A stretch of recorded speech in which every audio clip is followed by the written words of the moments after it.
আজকে আমি একটা নতুন রেসিপি আপনাদের সঙ্গে শেয়ার করতে চলেছি। নতুন রেসিপিটা হলো এই তো দাঁড়াও। নতুন রেসিপি হলো এটা হলো বিনস আলু পনিরের, যেটা চিলি পনির বলে। এটা সব কিছু মিক্সড করে আমি রান্নাটা করেছি সস দিয়ে। তো পুরো ভিডিওটা দেখতে থাকুন।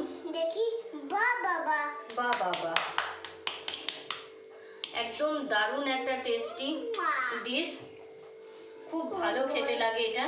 বেশ যখন আমাদের মনে হয় যে আর কিছু খেতে ভালো লাগছে না, একঘেয়ে হয়ে গেছে, তখন এইরকম একটা ডিশ যদি থাকে, রেসিপি এরকম একটা থাকলে দারুণ লাগবে রুটি বা পরোটার সঙ্গে। না হবে না, না হলে এমনি খালি খালি মনে হবে। হ্যাঁ দেবো তোমাকেও দেবো, দাঁড়াও। রুটি বা পরোটার সঙ্গে না হলে এমনি আপনারা বসে বসে বলে না কিছু মুখরোচক দরকার, এই স্টার্টার হিসাবেও এটা খুব ভালো ডিনারের জন্য।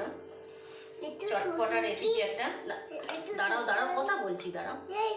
এখন এটা হয়ে গেছে, এর ওপরে আমি একটু হালকা করে, আচ্ছা না, হালকা করে আমি 2-4টে এরকম করে মাছ ছড়িয়ে দেয়। এই যে সাদা তিল আমি দাঁড়াও, গার্নিশিং এর জন্য একটু সাদা তিল দিয়ে দিচ্ছি। তাতে কি হবে, জিনিসটা দেখতে খুব সুন্দর লাগবে। দেখুন অপূর্ব সুন্দর, দেখতেও যেমন সুন্দর, এত দেয় না মা, সেমনি খেতেও দারুণ হয়। বাস খেতেও দারুণ হয়। একবার এইভাবে বানিয়ে দেখবেন আর আমাকে কমেন্টে জানাবেন কেমন লাগলো রেসিপিটা।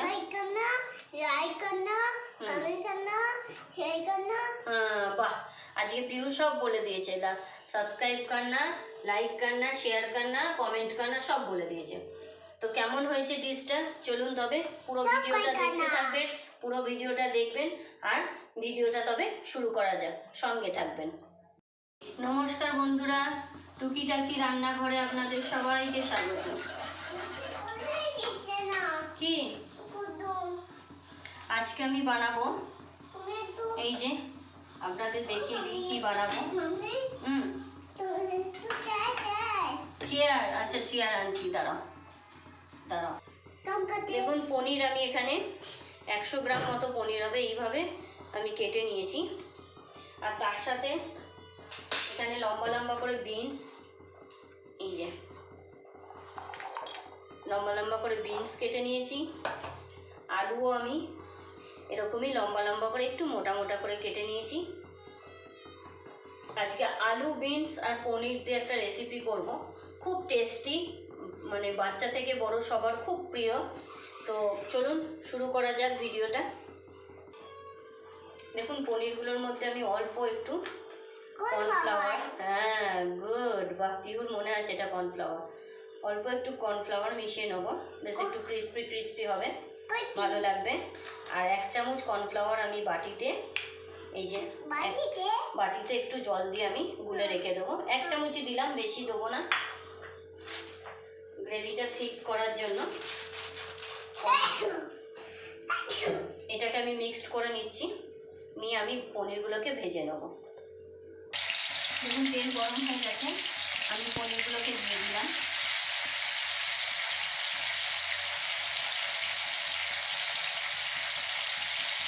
আমি সরু করে কেটে নিয়েছি, কারণ বিনসগুলো লম্বা লম্বা করে কাটা, আলুগুলো লম্বা করে কাটা, তাই আমি পনিরগুলোকেও লম্বা করে কেটে নিয়েছি।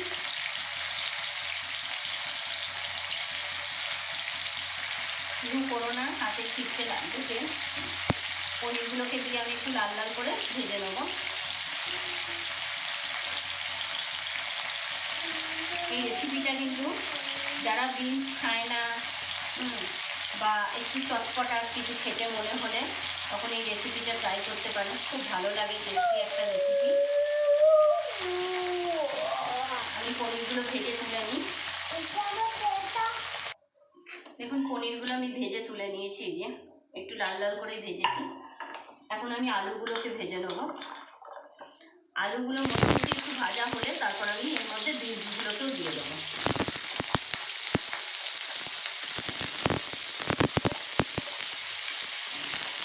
আলুটাকে আমি অল্প লবণ দিয়ে ভাজবো। তাহলে আলুর মধ্যে লবণটাও ঢুকে যাবে। অল্প লবণ দিয়ে দিই।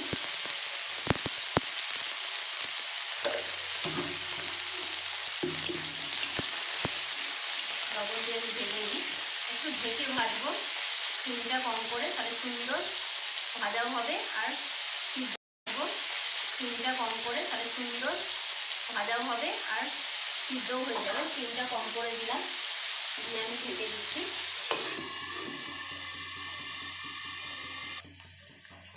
দেখুন আলুগুলো একদম নরম হয়ে গেছে। এই যে এখন আমি এর মধ্যে আলুগুলোকেও তুলে নেব।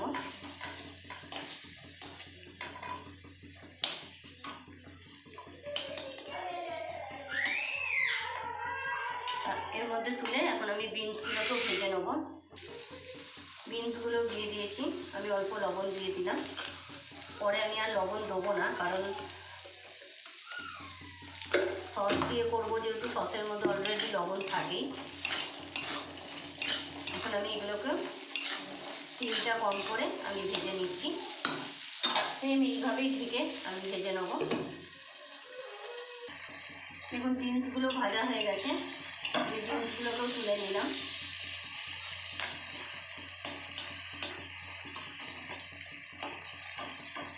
আলু, বিনস, পনির সব আমার রেডি, একদম ভাজা। এবার শুধু বানাবো। তো নতুন বন্ধু যারা আমার ভিডিওটি দেখছেন, অবশ্যই আমার চ্যানেলটিকে সাবস্ক্রাইব করবেন, আর সাবস্ক্রাইব করে বেল আইকনটি প্রেস করতে ভুলবেন না। লাইক করবেন, শেয়ার করবেন, কমেন্ট তো অবশ্যই করবেন। এখন আমি এই তেলের মধ্যেই কিছুটা রসুন কুচি দিয়ে দেবো। এই যে গ্যাসের স্টিমটা জোর করে দিলাম, আর তেল দেবো না, এই তেলেতেই হয়ে যাবে, কারণ সব ফ্রাই করাই আছে।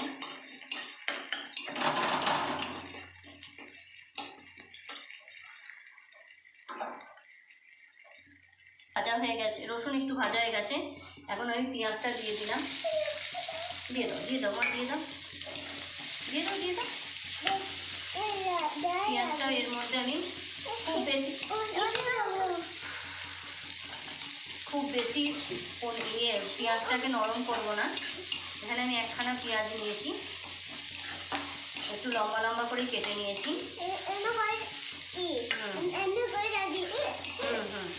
দাঁড়াও, তোমার হেঁচকি উঠছে, দাঁড়াও। দেখুন পেঁয়াজের কালার চেঞ্জ হয়ে গেছে। এখন আমি এখানে এই যে টমেটো সস 2 চামচ মতো দিয়ে দিলাম।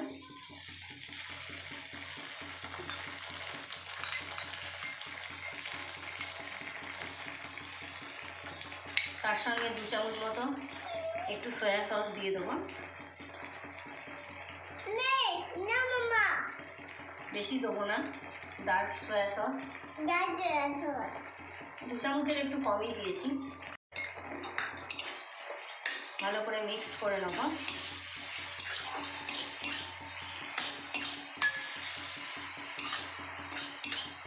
ভালো করে এটাকে দুটোকে মিক্সড করলাম। কিছুটা কাঁচা লঙ্কা আমি ছিঁড়ে দিয়ে দেবো মাঝখান থেকে।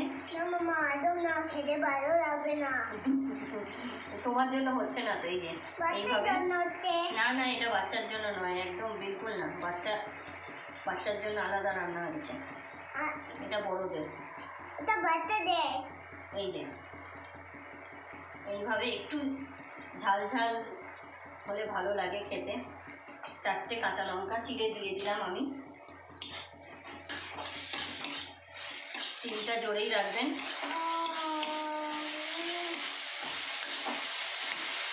এবার আমি আলু, বিনস, পনির যে ভেজে রেখেছিলাম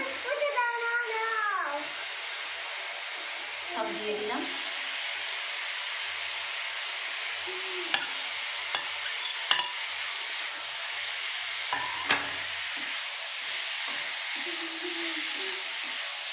লবণ আমি দেবো না আর, কারণ অলরেডি লবণ দিয়েই ভেজেছিলাম। আর সসগুলো যে দিয়েছি এটাতে লবণ আছেই, সসে অলরেডি লবণ থাকে, তাই আমি আর কোনো লবণ দেবো না। দাঁড়াও, শুধু দাঁড়াও। না না, এটাতে জল দেয় না, না একদম না।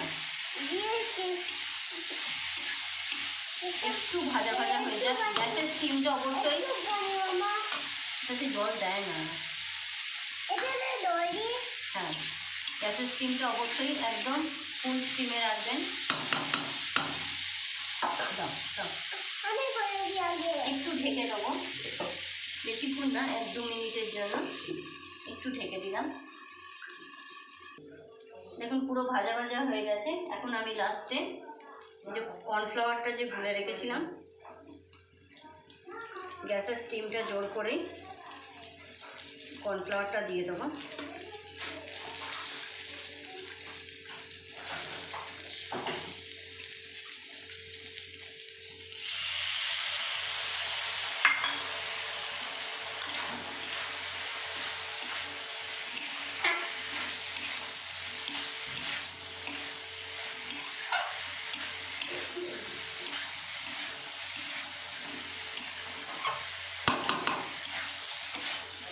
এটা গরম গরম খাবেন, তাহলে খুব টেস্টি লাগবে।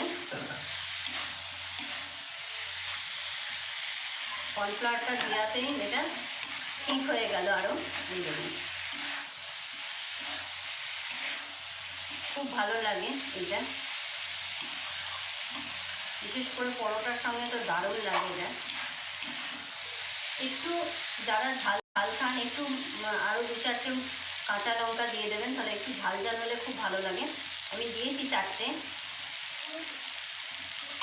পুরো রান্নাটা আমার কমপ্লিট, আমি গ্যাস বন্ধ করে দিলাম। কেমন লাগলো ভিডিওটা অবশ্যই কমেন্টে জানাবেন। আমি একটু ও কমেন্টে জানাবেন। আজকের জন্য এতটুকুই, আবার আজকের জন্য এতটুকুই। আবার আপনাদের সঙ্গে নতুন কোনো রেসিপি নিয়ে দেখা হবে। Bye bye. Bye bye.